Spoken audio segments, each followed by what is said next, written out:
دروازه های تهران باز است از برایت، خاک دیار رستم گل فرش زیر پایت.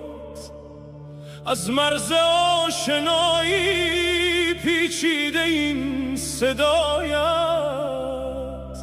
ای میر پاک بازان میخوانم از برایت.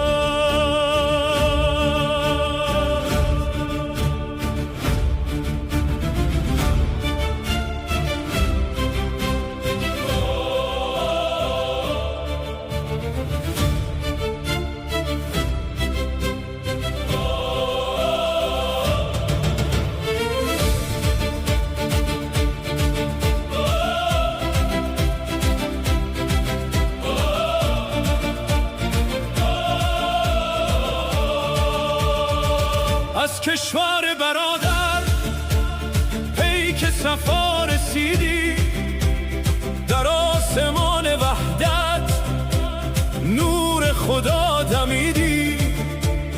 خطای تفرقه را با تیغ خود دریدی، در باغ دوستی ها گلهای تازه چیدی.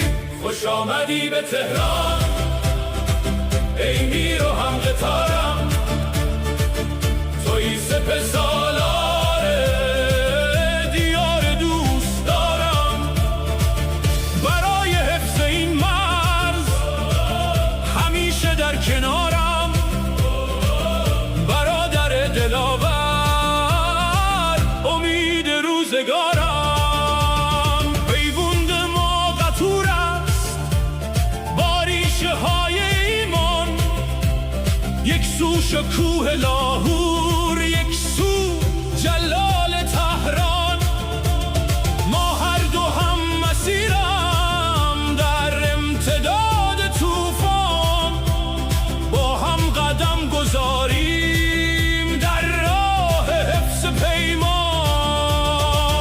خوش آمدی به تهران ای میر و هم قطارم، تویی سپه سالار دیار دوست دارم.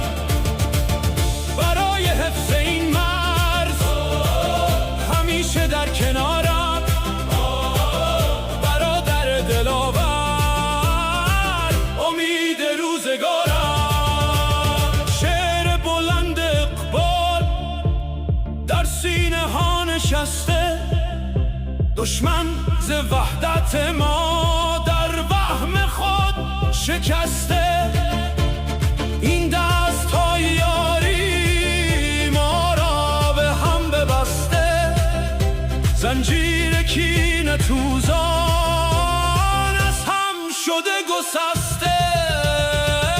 خوش آمدی به تهران